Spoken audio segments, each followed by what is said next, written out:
kalau ini baik, kenapa kau tidak berikan kepada Rasulku?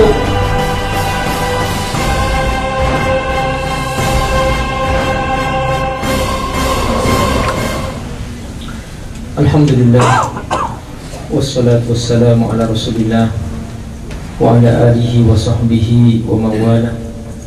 Ashhadu an la ilaha illallah wahdahu la syarika lah, wa ashhadu anna Muhammadan abduhu wa rasuluh.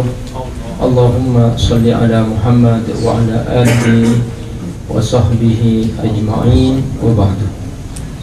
Bapak Ibu rahimakumullah, hari ini kita akan melanjutkan kajian tafsir surah Al-Qalam yang pada pertemuan yang lalu kita telah menyelesaikan sampai ayat 43. Kita pada hari ini akan membahas ayat 44 sampai selesai, yaitu ayat 52.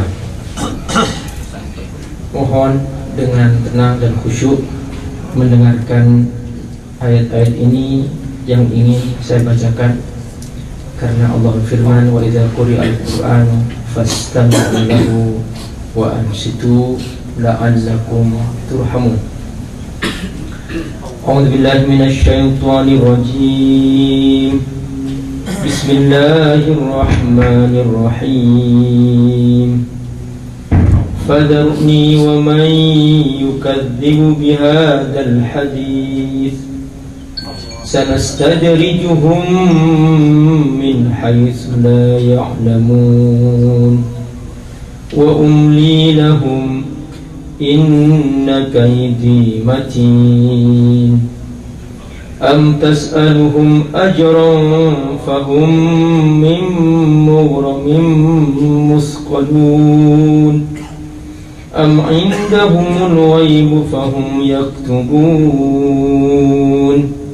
fasbir li hukmi rabbika wa la takun ka sahibil hut idh nada wa huwa makdhum laula an tadarakahu ni'matun min rabbih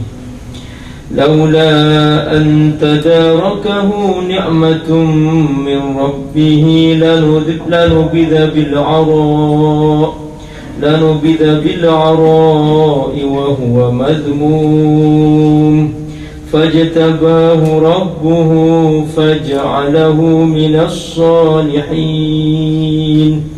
وإن يكاد الذين كفروا ليزلقونك بأبصارهم لما سمعوا الذكر ويقولون إنه لمجنون وما هو إلا ذكر للعالمين. Fadharni, maka biarkanlah aku, wa may yukadziba, dan orang yang mendustakan, bihadzal hadis, ucapan ini yaitu Al-Quran, sanastadrijuhum, dan akan kami ulur mereka, min haitsu la ya'lamun, sampai saat mereka tidak tahu. Ini ancaman Allah Subhanahu wa ta'ala bagi orang-orang yang mendustakan ajarannya, bahwa orang yang mendustakan ajaran Allah Subhanahu wa ta'ala, dia akan berhadapan langsung dengan Allah. Kata Allah, fadharni, biarkan aku sendiri langsung yang akan menghadapi orang-orang yang mendustakan ajaranku. Wa may yukadzibu bihadzal hadis, orang-orang yang mendustakan Al-Quran. Al-Quran adalah kitab yang sangat Allah agungkan, satu-satunya kitab di muka bumi ini yang paling agung, yaitu Al-Quran. Seandainya tidak ada Al-Quran, kita tidak bisa membayangkan bagaimana hidupnya manusia tanpa tuntunan. Maka dengan diturunkannya Al-Quran, kita tahu mana yang baik, mana yang buruk, mana yang halal, mana yang haram. Makanya Allah sangat marah kepada orang-orang yang mendustakan Al-Quran.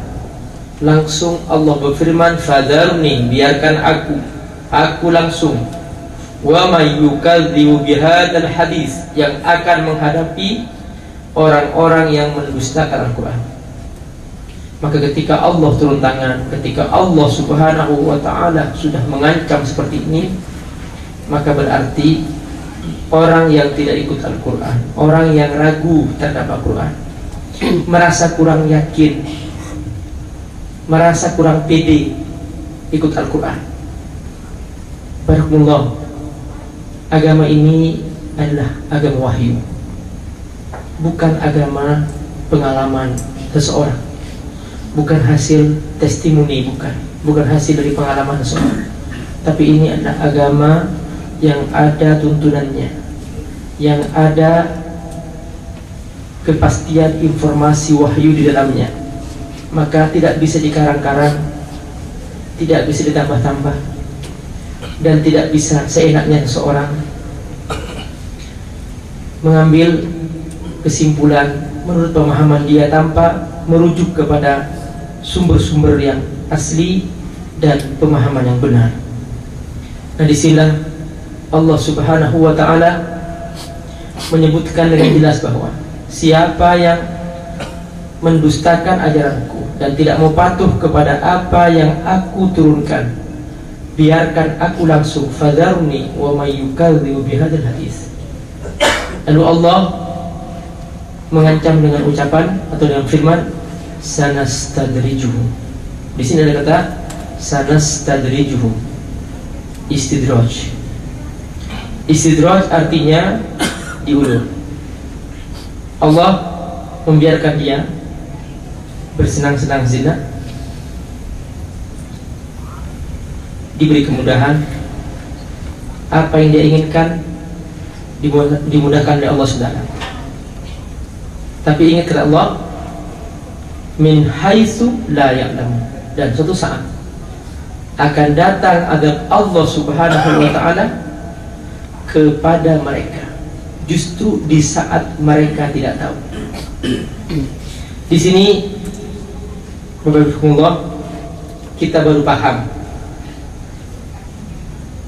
mengenai mengapa kok banyak orang-orang yang kafir, mereka dimudahkan oleh Allah hidupnya, mereka hidup nyaman, senang, padahal mereka tidak beriman kepada Allah Subhanahu wa ta'ala. Mereka sibuk dengan dosa-dosa, mereka sibuk dengan maksiat, tetapi secara kasat mata kok mereka senang, mudah, nyaman. Ternyata itu adalah istidraj. Jadi banyak orang mengatakan, Pak Ustadz, aku sudah rajin berdoa, aku sudah rajin salat tahajud, aku sudah rajin salat duha, kenapa aku kok nggak kaya-kaya Pak Ustadz? Jawabannya di sini, bahwa kita punya kewajiban ibadah kepada Allah Subhanahu wa ta'ala jangan dikaitkan dengan tujuan-tujuan duniawi, karena masing-masing dari segi kehidupan dunia sudah ada jatahnya dari Allah Subhanahu wa ta'ala. Yang kaya, yang miskin, sudah ada jatahnya dari Allah Subhanahu wa ta'ala.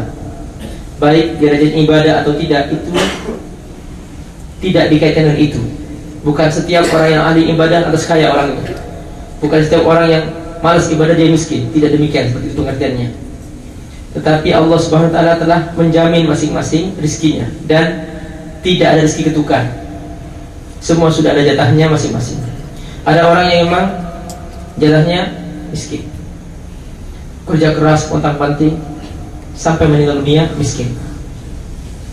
Ada orang yang memang jatahnya kaya, belum bekerja baru lahir, langsung kaya. Ada. Jadi masing-masing sudah ada jatahnya dari Allah Subhanahu wa ta'ala. Nah, yang jelas di sini bahwa kita harus bersungguh-sungguh mentaati Allah Subhanahu wa ta'ala.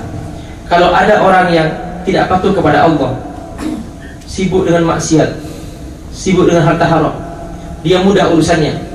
Itu bagian daripada istidraj. Kalau ada orang yang patuh kepada Allah SWT, dia rajin melakukan ketaatan-ketaatan, siang dan malam, berzikir, membaca Quran, salat sunnah dan sebagainya, tapi kok tidak kaya, maka itu bagian daripada ujian yang harus diterima dalam proses hidup ini. Semua sudah ada jatahnya dari Allah Subhanahu wa taala. Makanya jangan merasa dirinya iri kepada orang-orang yang dimudahkan oleh Allah, tetapi dia ternyata diistidraj oleh Allah Subhanahu wa taala. Kata Allah, sanastadrijuhum min haitsu la ya'lamun. Min haitsu la ya'lamun artinya bahwa akan datang satu saat azab Allah kepada mereka, di mana mereka tidak merasa bahwa mereka diangkat untuk dijatuhkan oleh Allah Subhanahu wa taala. Nah, ini dijelaskan dalam surah Al-Mu'minun, surah nomor 23 ayat 55 sampai 56. Allah firman, ayahsabuna annama numidduhum min mali wa banin. Apakah mereka mengira ketika kami memudahkan urusan mereka dalam bidang harta dan memudahkan urusan mereka untuk mendapatkan anak, nusari'u lahum fil khairat, lalu mereka mengira bahwa itu aku memberikan kebaikan-kebaikan, bal la yash'urun, tetapi justru mereka tidak merasa bahwa itu adalah istidraj. Jadi di sini kata Allah, apakah mereka mengira ketika mereka sibuk dengan dosa, sibuk dengan maksiat, mereka tidak beriman kepada Allah SWT, lalu aku permudah semua urusan hartanya, semua urusan anak, Allah permudah urusan itu. Banyak orang tidak punya anak, dia sudah bertakwa kepada Allah, dia sudah mentaati Allah, tapi untuk mendapatkan anak sangat sulit. Tapi banyak mereka itu dipermudah punya anak oleh Allah SWT. Kata Allah, apakah kau mengira bahwa ketika aku permudah urusan semua itu, harta dan anak, nusari'u lahum fil khairat, itu maksudnya aku memberikan kebaikan-kebaikan, bal la yash'urun, mereka tidak merasa bahwa itu adalah bagian daripada proses untuk diazab oleh Allah Subhanahu wa taala. Surat Al-Mu'minun, surat nomor 23 ayat 65 sampai 66. Dibaca lagi oleh Allah Subhanahu wa taala dalam surah Al-An'am, surah nomor 6 ayat 44. Allah berfirman, falamma nasu ma dzukiru bihi, ketika mereka lupa, lalai, terlena dengan gelimang nikmat yang begitu banyak itu, fatahna alaihim abwaaba kulli syai', dan kami buka bagi mereka pintu-pintu kemudahan. Segala proses dimudahkan oleh Allah untuk mereka bersenang-senang. Kulli syai', segala sesuatu Allah mudahkan bagi mereka. Hatta idza farihu bima utu, dan begitu mereka bangga, mereka gembira, mereka senang dengan apa yang mereka dapatkan, akhadnahum baghtatan, aku cabut seketika semua itu. Fa idza hum mublisun, lalu mereka oleh Allah diazab dengan azab yang pedih. Mereka dihancurkan oleh Allah Subhanahu wa taala. Inilah gambaran bahwa setiap ada orang yang dimudahkan urusannya, tetapi dia sibuk dengan maksiat, semakin jauh dari Allah Subhanahu wa taala, itu tanda-tanda istidraj. Jangan segera senang, jangan segera bahagia, bahkan harus segera menyadari bahwa ada apa ini, kenapa aku justru di saat aku banyak dosa, kok justru aku semakin mudah, ada apa ini? Dia segera kembali kepada Allah Subhanahu wa taala, dia segera minta ampun kepada Allah Subhanahu wa taala.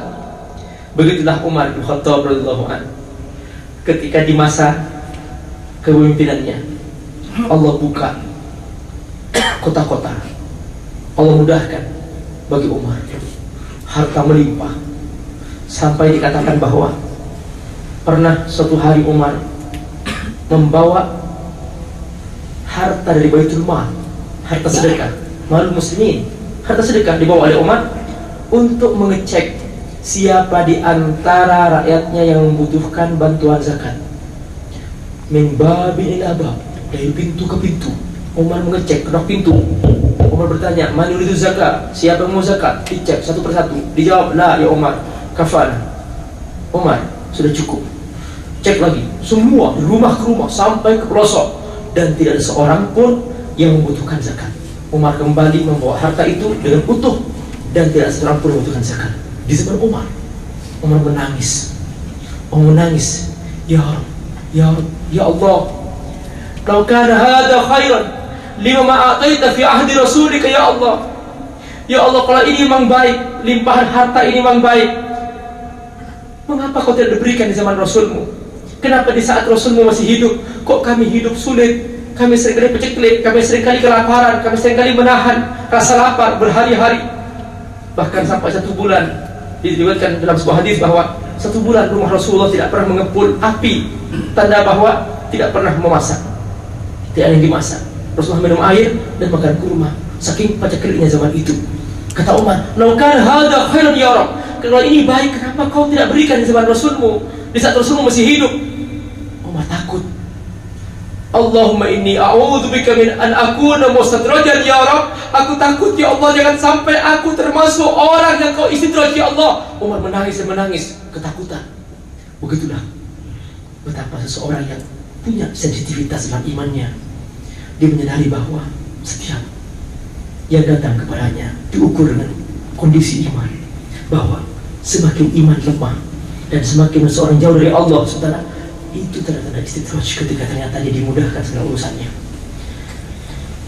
Kemudian Allah Subhanahu wa ta'ala berfirman, wa umli lahu,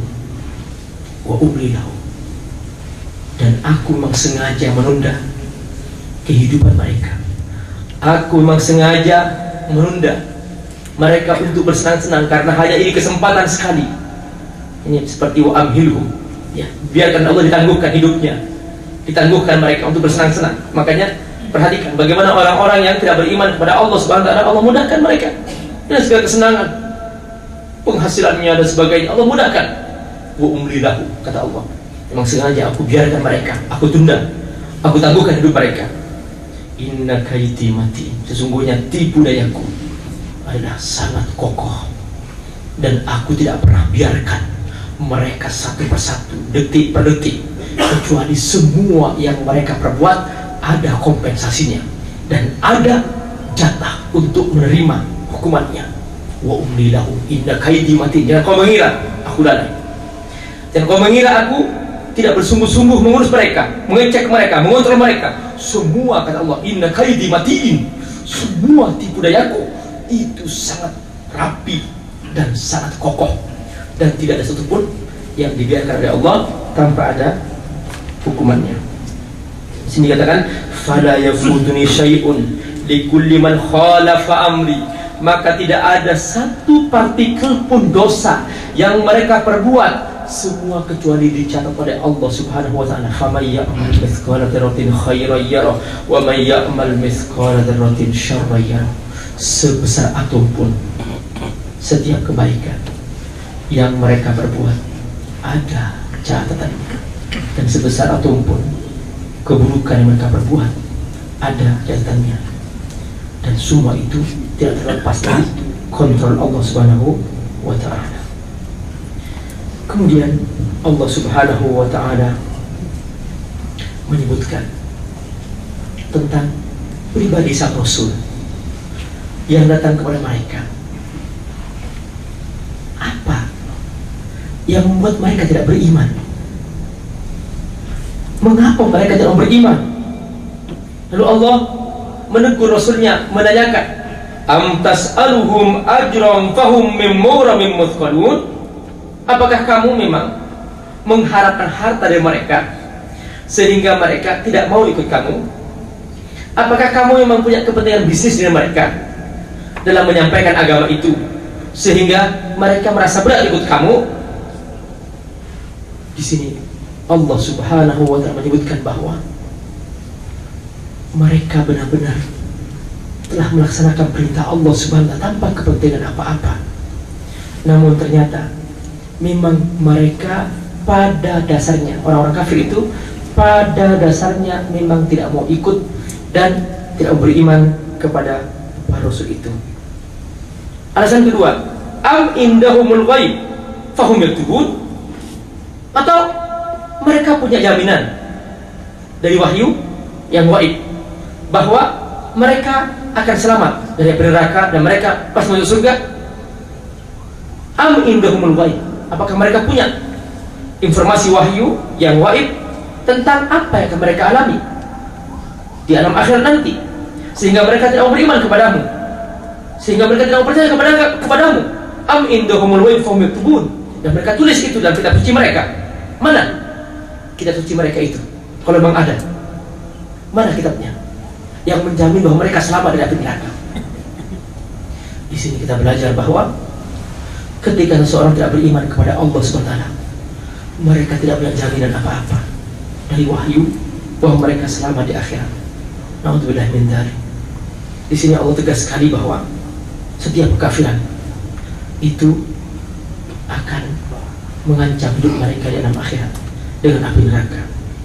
Lalu kemudian Allah Subhanahu wa ta'ala setelah menjelaskan bahwa pastikan Muhammad, kau datang kepada mereka tidak punya kepentingan bisnis, dan kau datang kepada mereka tidak mau mengambil harta mereka, dan kau datang kepada mereka hanya untuk mengajarkan dan Allah Subhanahu wa ta'ala, am tas'aluhum ajran fahum min maghramin muthqalun, dan pastikan Muhammad bahwa mereka ternyata memang tidak punya informasi wahyu apa-apa. Dalam kitab suci mereka tidak ada. Mereka tidak punya apa-apa sebagai pijakan hidup mereka. Mereka tidak punya jaminan sama sekali untuk selamat di akhirat karena kafir mereka. Lalu Allah menenangkan jiwa Rasulullah sallallahu alaihi wasallam sebagai seorang yang menyampaikan dakwah, sebagai seorang yang menyampaikan risalah Allah Subhanahu wa ta'ala. Memang setiap yang menyampaikan kebaikan selalu akan berhadapan dengan orang yang bencinya, selalu berhadapan dengan orang yang melawannya, selalu berhadapan dengan orang yang menuduhnya dan sebagainya. Di sini kemudian Allah memberikan pesan, fasbir li hukmi rabbik, fasbir, sabarlah, sabarlah menjalani semua perintah Tuhanmu, sabarlah dalam menyampaikan ajaran Tuhanmu, jangan segera kau putus asa. Fasbir li hukmi rabbik, tetap sampaikan, teruskan. Wala takun ka sahibil hut, jangan kamu berperilaku seperti sahibil hut. Sahibil hut artinya seorang yang masuk dalam perang dalam ikan, dalam perut ikan, yaitu Nabi Yunus bin Matta. Nabi Yunus alaihissalam, dia pernah ditegur oleh Allah Subhanahu wa ta'ala bahwa dia ketika menghadapi kaumnya tidak mau beriman, menolak, sudah disampaikan menolak, dia melihat kok kayaknya kaumnya tidak beriman. Akhirnya apa? Dia diam-diam lari dengan marah, dia tinggalkan kaumnya tanpa nabi sama sekali. Akhirnya kemudian dia begitu melihat di tepi pantai ada perahu, dia segera ikut. Nah, perahu yang penuh dengan barang, perahu penuh dengan orang di tengah jalan, mereka berhadapan dengan gelombang yang besar. Maka seketika mereka takut tenggelam. Akhirnya semua barang-barang di perahu itu dikeluarkan. Masih saja perahu itu mau tenggelam. Akhirnya tiada jalan kecuali harus melempar salah satu dari mereka. Untuk melempar, mereka harus melakukan undian. Setiap diundi kena Nabi Yunus alaihissalam. Kata mereka, la, hadza bil khair, jangan Yunus. Yunus adalah orang yang baik, jangan. Akhirnya ditanya lagi hasil undiannya tadi itu, diundi lagi. Dan diundi yang kedua, dikena Yunus lagi. Yunus, jangan Yunus, dia orang baik, dia orang yang bermanfaat, jangan. Diambil lagi undiannya. Diundi yang ketiga, Yunus lagi yang dikena. Akhirnya tidak ada pilihan. Kata Yunus bin Matta alaihissalam, ini teguran dari Allah Subhanahu wa ta'ala. Ini Allah sudah menginginkan dia, menegur dia. Maka terakhir Yunus dilempar. Begitu Yunus dilempar ke dalam laut, dia langsung ditangkap oleh ikan besar. Al-hut artinya bukan ikan hiu, maksudnya setiap ikan yang besar disebut al-hut namanya. Disebut kata Allah kasohibil hut, seperti seorang yang dimakan oleh ikan hiu. Sohib artinya pemilik atau bersama dengan dia, sahabat. Maka karena Yunus bin Matta masuk ke dalam perut ikan, maka dia bersama-sama dengan ikan itu. Begitu ikan menangkapnya dan Nabi Yunus alaihissalam langsung masuk ke perut ikan itu, seketika Nabi Yunus alaihissalam merasa bahwa ini adalah teguran dari Allah subhanahu wa ta'ala.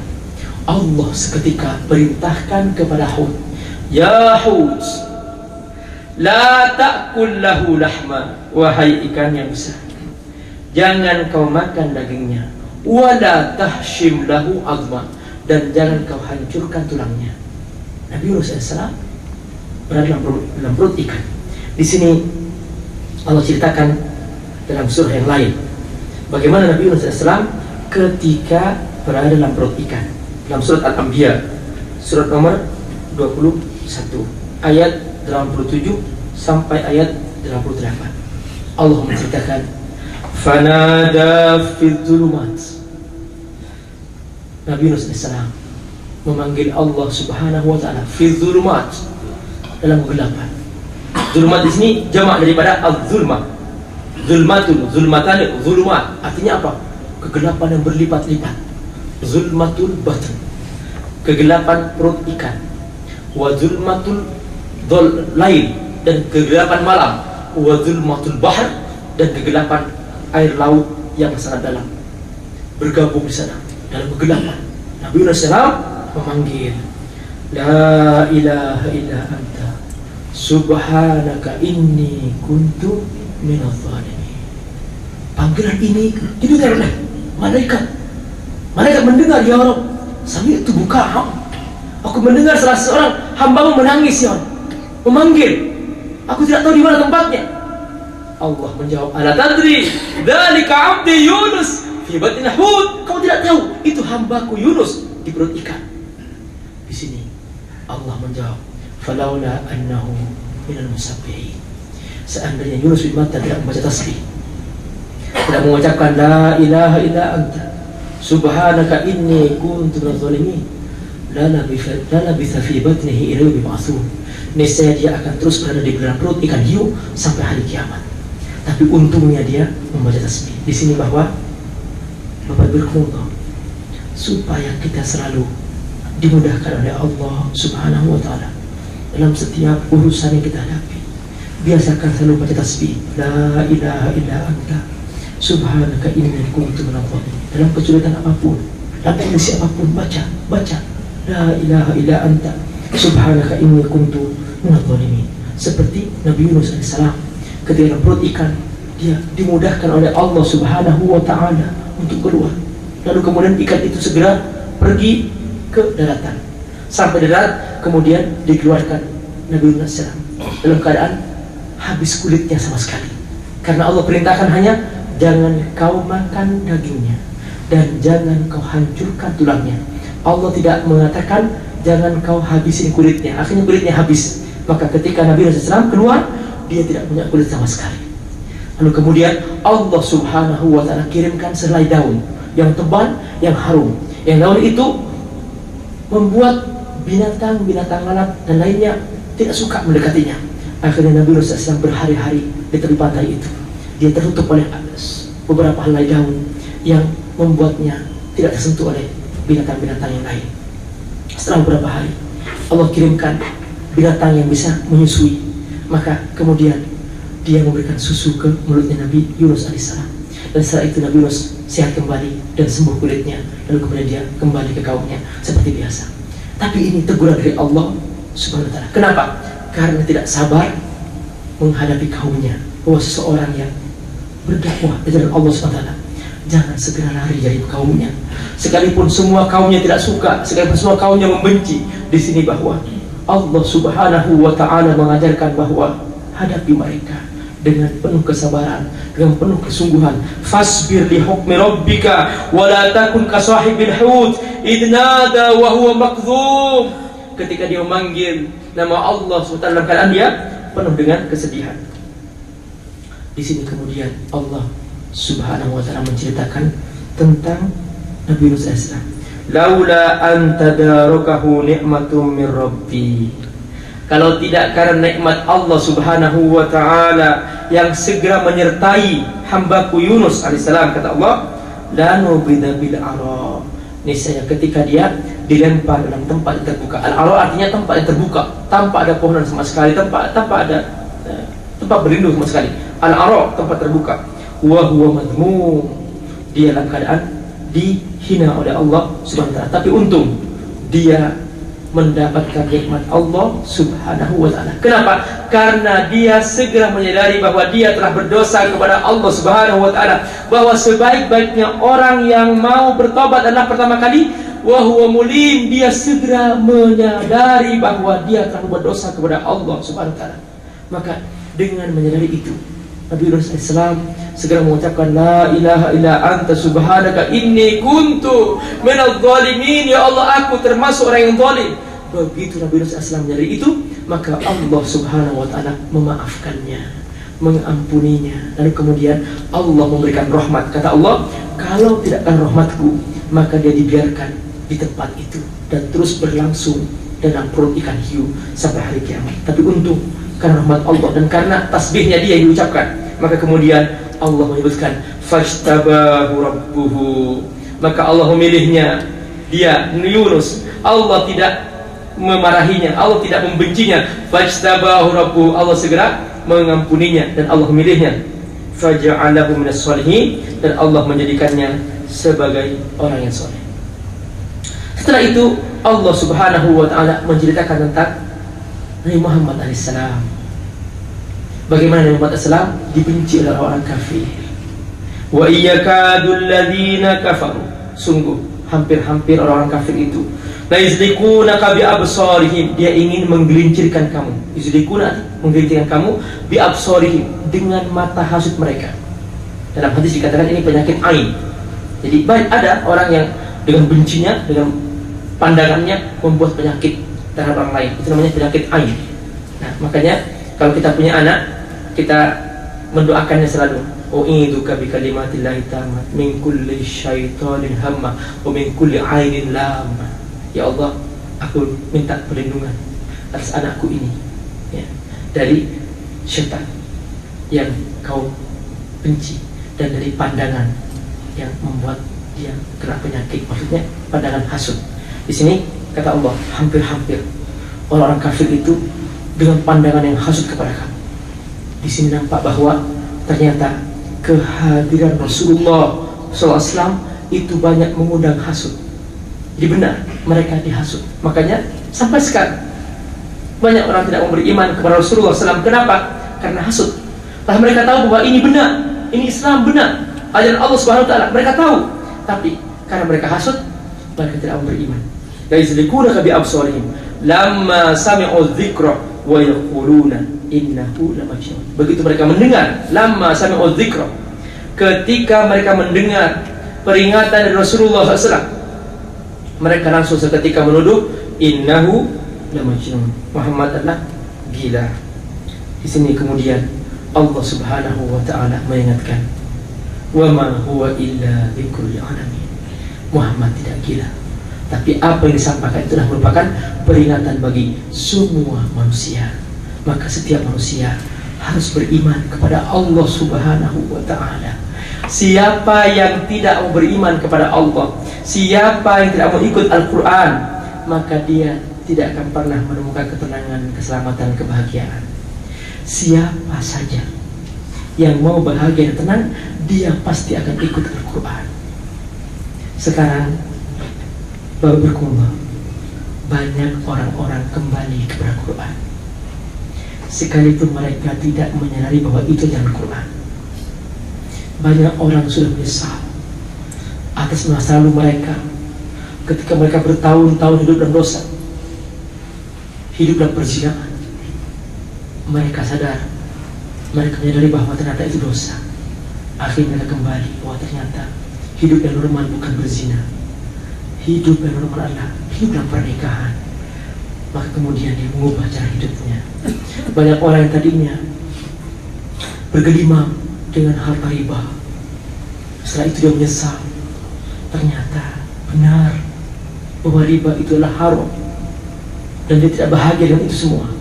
Akhirnya mereka kembali ke sistem yang disebut dengan syariah. Mereka kembali kepada ajaran yang benar. Begitulah Islam.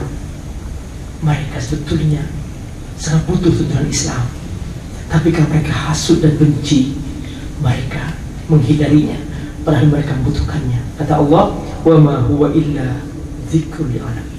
Ini sebenarnya Al-Quran adalah satu-satunya peringatan, tuntunan bagi semua manusia, dan siapapun tidak bisa menghindar darinya, dan siapa yang menghindar tidak akan pernah bahagia dan selamat dalam hidupnya. Itulah yang penting dari ajaran kita hari ini. Mudah-mudahan kita mendapatkan pelajaran yang penting dari ajaran Allah Subhanahu wa taala dalam surah Al-Qalam, dan mudah-mudahan Allah memberkati kita semua insyaallah. Dan sedikit ada sebuah buku saya berjudul bahasa Inggris. Saya pas mau balik dari Amerika, saya baca buku ini, ternyata buku bestseller di Amerika. Judulnya apa? What is right in Islam is right in America. Apa yang dibenarkan Islam ternyata telah dibenarkan secara praktek di Amerika. Artinya dalam negeri mereka itu undang-undangnya apa? Itu persis sama disebutkan secara detail. Itu undang-undangnya mereka, tidak boleh korupsi, tidak boleh bohong, semua itu sebenarnya ternyata itu adalah tuntunan Islam dalam Al-Quran. Semua itu. Nah, ternyata mereka telah secara diam-diam mengambil ajaran Islam. Sekalipun mereka tidak mengatasnamakan itu Islam, tapi itu syariah yang benar, memang itu kebutuhannya. Sementara di saat yang sama, orang Islamnya banyak meninggalkan ajaran Islam yang mereka yakini. Mereka tidak patuh pada ajaran Islam. Berapa banyak orang Islam yang hidup dengan maksiat, dengan harta haram, dengan korupsi, sementara mereka sudah benci terhadap korupsi. Mereka, orang Islam banyak yang berbohong, mereka sudah benci kebohongan. Orang Islam banyak yang main sogok, mereka sudah benci dengan sogok, menyogok, diharamkan di sana oleh mereka secara undang-undang pada ajaran Islam.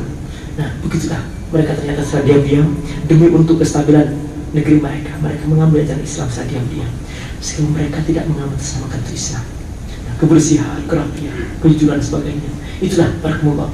Kita harus kembali kata Allah, benar, wa ma huwa illa dzikrul alamin. Ini semua aku turunkan adalah untuk manusia, supaya kamu semuanya selamat dan kamu hidup harmonis dan kamu bahagia, tidak saja di dunia tapi juga di akhirat. Itulah iman yang kita yakini. Wassalamualaikum warahmatullahi wabarakatuh. Subhanakallahumma wa bihamdika asyhadu an la ilaha illa anta astaghfiruka wa atubu ilaik.